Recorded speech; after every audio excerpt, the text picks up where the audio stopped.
Welcome to the True Crime Family Channel. Today we'll be delving into a chilling case set in the quiet town Willow Creek in mid-2008.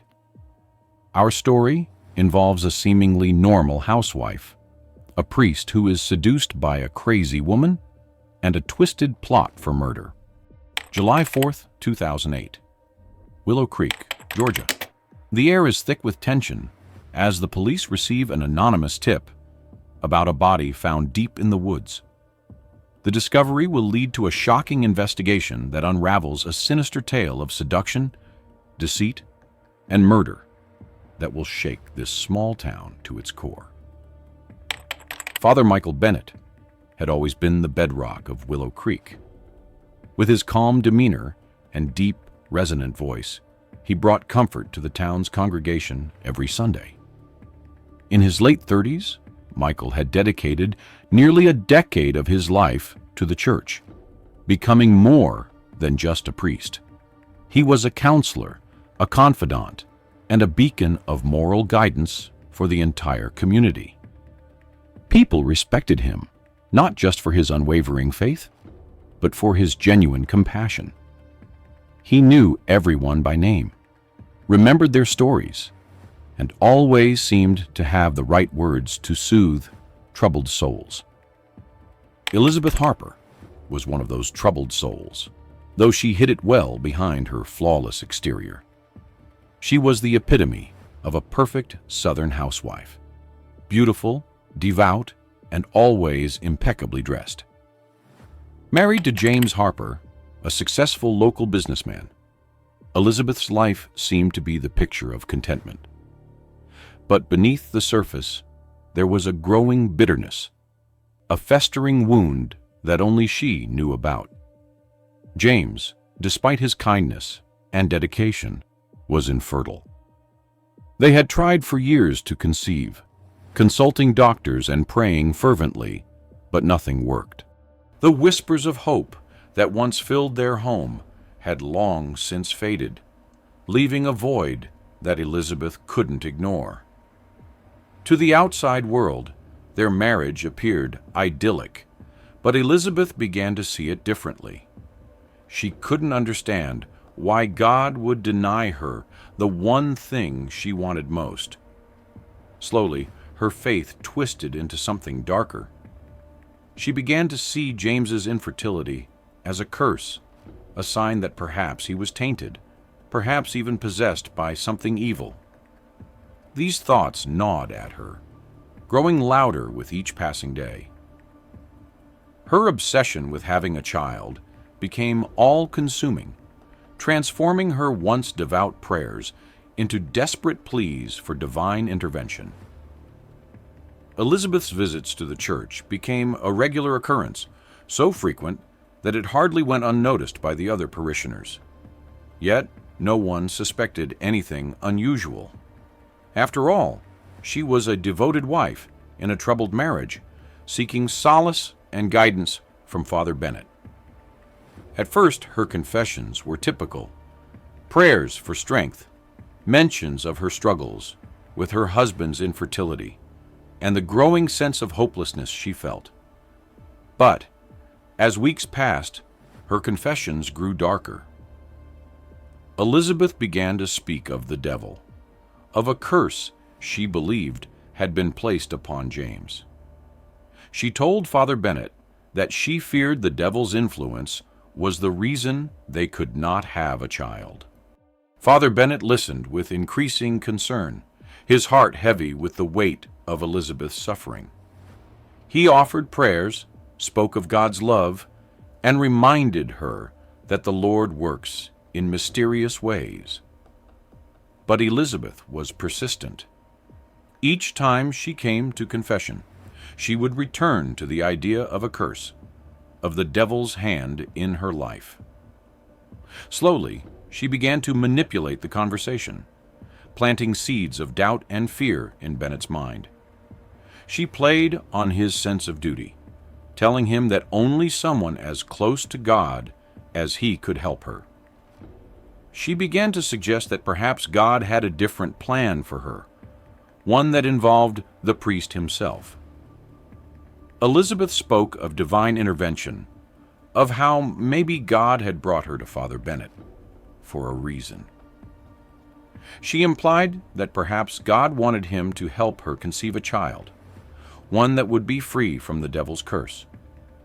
The more she spoke, the more she blurred the line between faith and her twisted desires. Father Bennett, torn between his vows and his growing concern for Elizabeth, struggled to resist her words. But Elizabeth was relentless, and over time she wore him down. One evening, after yet another emotional confession, Elizabeth asked Father Bennett to come to her home. She said she needed spiritual guidance, that she was at her breaking point and didn't know where else to turn. Reluctantly, Father Bennett agreed, believing he could provide the comfort she sought.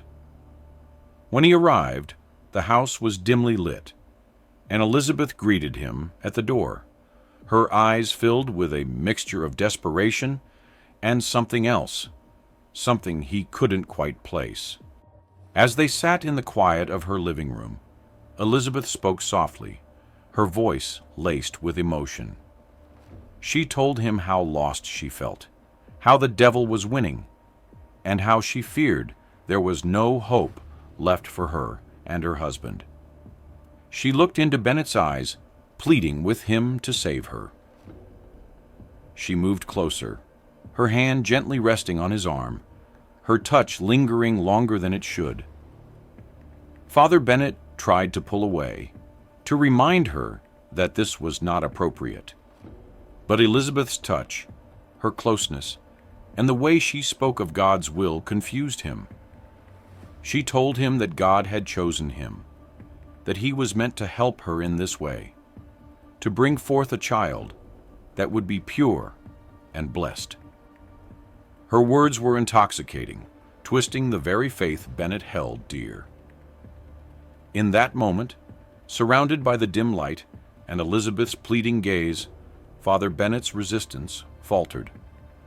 Elizabeth leaned in, her lips brushing against his, and he gave in. The encounter quickly escalated, driven by Elizabeth's calculated seduction and Bennett's weakening resolve. They moved to the bedroom, where the act was carried out, each moment pushing Father Bennett further away from the man he had been. What Bennett didn't know was that Elizabeth had planned this all along. Her intention wasn't just to seduce him, it was to conceive a child she believed would be a gift from God, free from the curse she was convinced James carried. The priest, caught in the throes of his own moral collapse, was unaware of Elizabeth's true motives.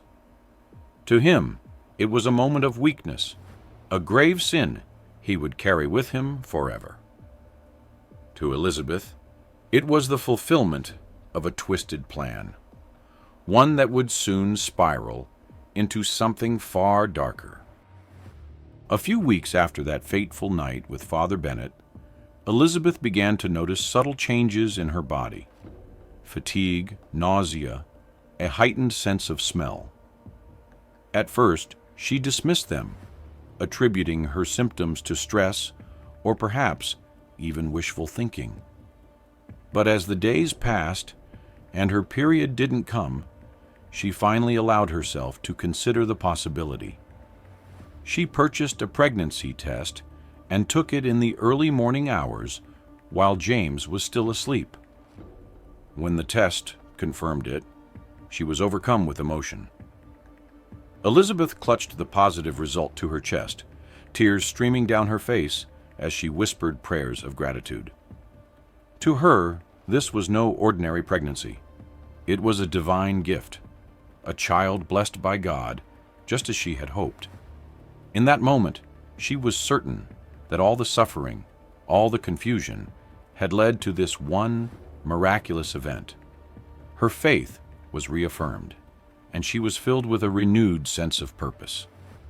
But as days turned into weeks, the voices that had once offered comfort and guidance began to change. They became more insistent, more demanding. whispering dark thoughts into her mind. They told her that James was a danger to the child, that his very presence was a threat. The voices convinced her that James was possessed by the devil, and that the only way to protect her unborn child was to remove him from their lives entirely. Elizabeth's mental state began to deteriorate rapidly. She withdrew from the world, spending most of her time in solitude, consumed by the voices in her head. They were relentless, filling her mind with visions of James as a malevolent force, a threat that needed to be eliminated. She stopped praying for James's soul and started praying for the strength to do what she now believed was God's will. The idea of murdering her husband terrified her, but the voices reassured her, telling her that it was a righteous act. They said that by killing James, she would be protecting her child from the devil's influence, ensuring that the baby would be born pure and holy. The more she listened, the more convinced she became that this was the only way. The plan began to form in her mind, taking shape in the quiet hours of the night, as the voices guided her every thought. On the night of July 3rd, Elizabeth finally carried out her plan. She prepared James's favorite meal, ensuring that it was perfect in every way. As they sat down to dinner, she watched him closely, waiting for the right moment. When his back was turned, she slipped a powerful sedative into his drink, stirring it in with practiced ease. James, unaware of the danger, drank it down, smiling at his wife as he praised her cooking. It didn't take long for the drug to take effect. James's eyelids grew heavy, and his speech began to slur as he struggled to stay awake. Elizabeth remained calm, her face a mask of concern as she led him to bed, telling him that he must be exhausted. As soon as he was unconscious, Elizabeth moved with purpose. She retrieved a knife from the kitchen and returned to the bedroom, the voices urging her on, telling her that this was the moment of truth. She hesitated for only a second, but the voices grew louder, pushing her to act. They filled her mind with images of her unborn child, vulnerable and at risk, and told her that only by spilling James's blood could she protect the baby. Elizabeth's hands trembled as she raised the knife, but her resolve didn't waver. With a final prayer, she brought the blade down, stabbing James repeatedly. Each thrust of the knife was accompanied by the voice's praise, telling her that she was doing the right thing. When it was over, Elizabeth stood over her husband's lifeless body, her breath coming in ragged gasps. The room was eerily silent now, the voices no longer speaking, as if satisfied with what she had done. Elizabeth looked down at the blood-stained sheets, her mind numb as she tried to comprehend the enormity of her actions. But before she could allow herself to feel any guilt or sorrow, the voices returned, softer now, soothing her with promises that she had done well, that she had saved her child. Leaving the body where it lay, Elizabeth went to clean herself up, her mind already shifting to the next steps. She knew she would need to dispose of the body, to cover her tracks, but for now, all she felt was relief. The danger was gone, the voices assured her, and her child was safe. As she lay down to sleep that night, Elizabeth clutched her belly, whispering a lullaby to the unborn baby within, convinced that she had fulfilled her divine purpose.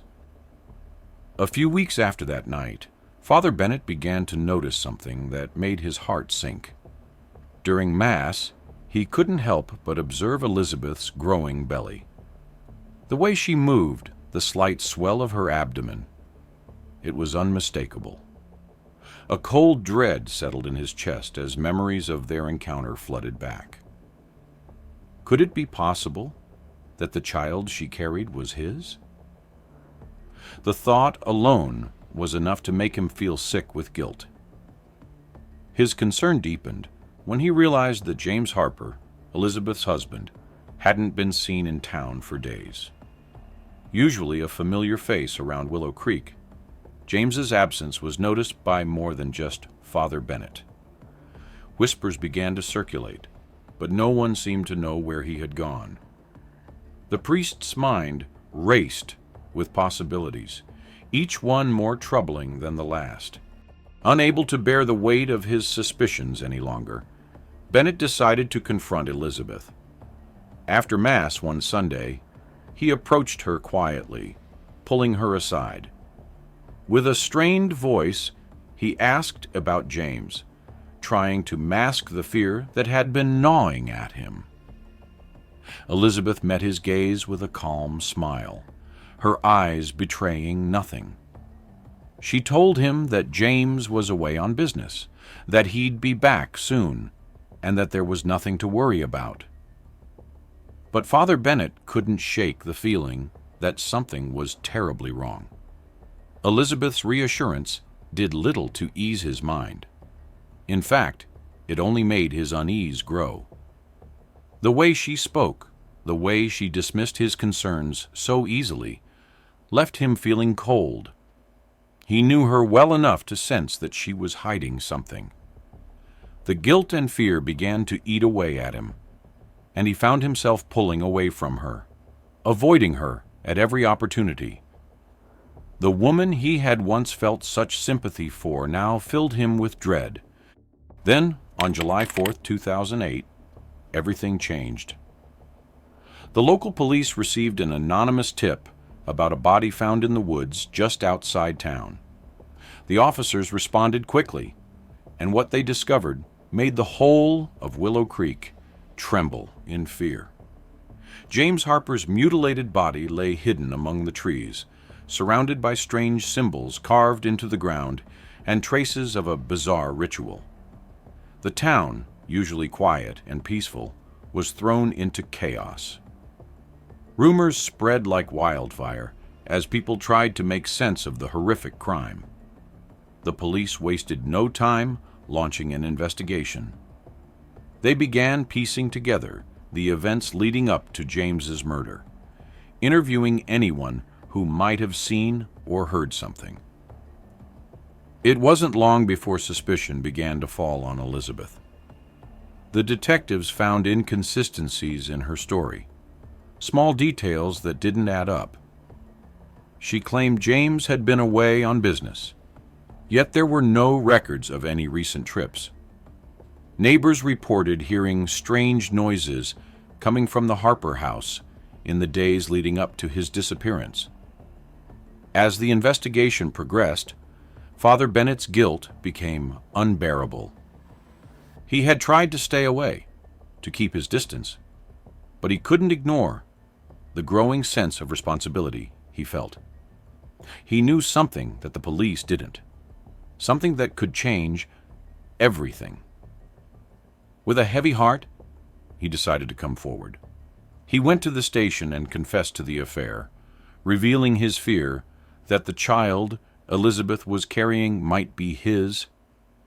It was a difficult decision, but he couldn't keep the secret any longer. The detectives took his confession seriously, and it only intensified their investigation into Elizabeth.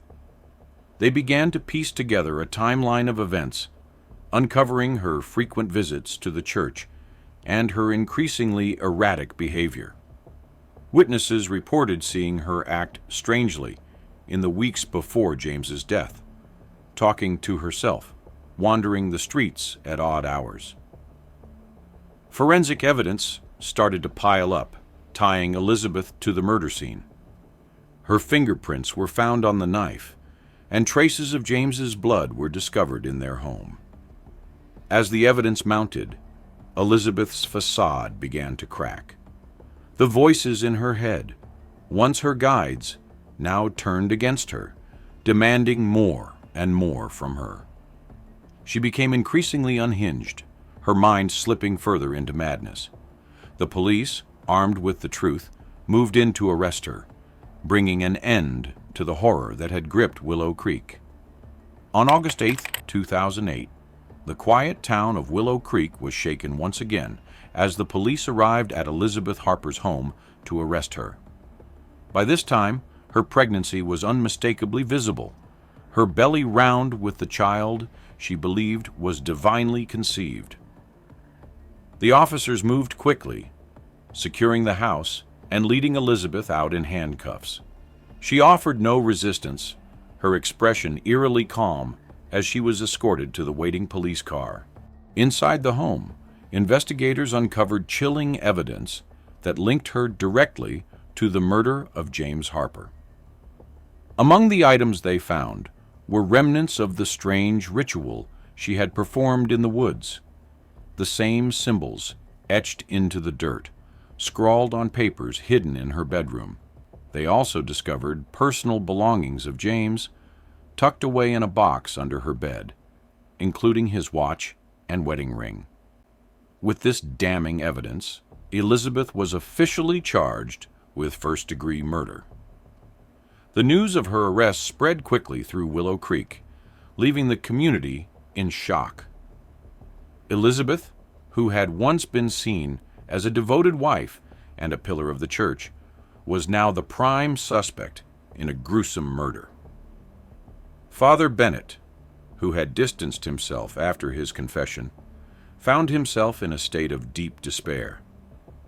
The realization that his actions had played a part in the tragedy was more than he could bear. He struggled with the knowledge that his lapse in judgment had set off a chain of events that led to a man's death. As summer turned to fall, preparations for the trial began. On October 10, 2008, the courtroom was packed with spectators eager to see the woman who had been dubbed the Devil's Wife by the media. The trial was the talk of the town, with every detail dissected and analyzed by those following the case. The prosecution laid out their case with meticulous precision, painting Elizabeth as a manipulative woman who had lured Father Bennett into her web to achieve her own twisted goals. They argued that the voices she claimed to hear were nothing more than a convenient excuse to justify her heinous actions. Elizabeth's defense team, however, took a different approach. They attempted to plead insanity, citing her delusions and the voices she said had driven her to kill.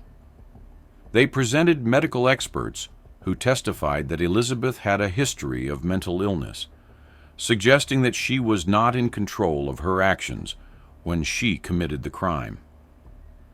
They described her as a deeply troubled woman who had been pushed over the edge by her inability to have children and her belief that she was carrying a divine child. The turning point in the trial came when Father Bennett was called to the stand as a key witness. The courtroom fell silent as he took his place, the weight of his guilt visible in his downcast eyes. His testimony was crucial, and everyone knew it. Bennett recounted the events leading up to the murder, detailing how Elizabeth had seduced him and how he had been manipulated into believing that he was fulfilling God's will. He spoke of the overwhelming guilt that had led him to confess his sins to the police, hoping to prevent further tragedy. His words left a lasting impact on the jury. They saw in him a man who had been deeply flawed, yet ultimately remorseful. The prosecution used his testimony to reinforce their argument that Elizabeth had planned the murder with cold calculation, using her influence over the priest to achieve her goals. The defense, however, argued that Bennett's testimony only proved how unhinged Elizabeth had become, driven mad by her delusions. As the trial dragged on, the townspeople of Willow Creek were torn between horror and disbelief. The details that emerged in court were shocking, ritualistic killings, twisted religious beliefs, and the downfall of a once respected priest. The case had all the elements of a dark tale that would be whispered about for years to come. Finally, on November 15, 2008, the jury returned with their verdict. Elizabeth Harper was found guilty of first-degree murder. The judge sentenced her to life in prison without the possibility of parole, her fate sealed by the overwhelming evidence against her. There would be no redemption for Elizabeth, no chance at freedom. In the aftermath of the trial, Father Bennett resigned from the priesthood, unable to continue in his role after the shame and guilt he had experienced. He left Willow Creek, seeking solace in solitude, but the weight of his actions followed him wherever he went. The town, once a peaceful place, was left scarred by the events, with the story of Elizabeth Harper becoming a dark legend, a cautionary tale told in hushed tones. The people of Willow Creek would never forget the tragedy that unfolded in their midst, and the memory of the devil's wife would linger like a shadow over the town for years to come. After the trial ended and the courtroom emptied, one final issue remained. The child, born while she was in prison, needed a future. His cries echoed through the cold, gray walls, a small voice in a world of chaos.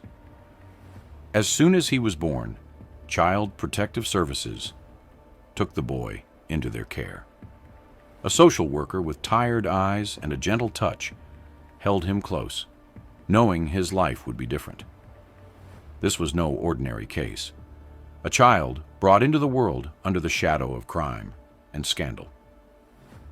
The process was quick, almost as if everyone knew this would happen.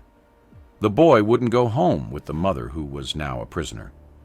Instead, a foster family was chosen to give him a new life, far from the troubles that marked his birth. As the car drove away from the prison, the baby slept peacefully, unaware of the past that he had just left behind. Somewhere, in a quiet town, a family was getting ready to welcome a new member. They hoped to give him a fresh start, far from the truth of where he came from. But the past doesn't always stay buried, and one day, those old secrets might come back to the surface. As the dust settles in Willow Creek, the story of Elizabeth Harper and Father Bennett leaves us with more questions than answers. Was Elizabeth truly driven mad by her obsession to bear a child? Or were the voices she claimed to hear merely a convenient excuse for her actions? Could Father Bennett have prevented this tragedy if he had not succumbed to his own weaknesses?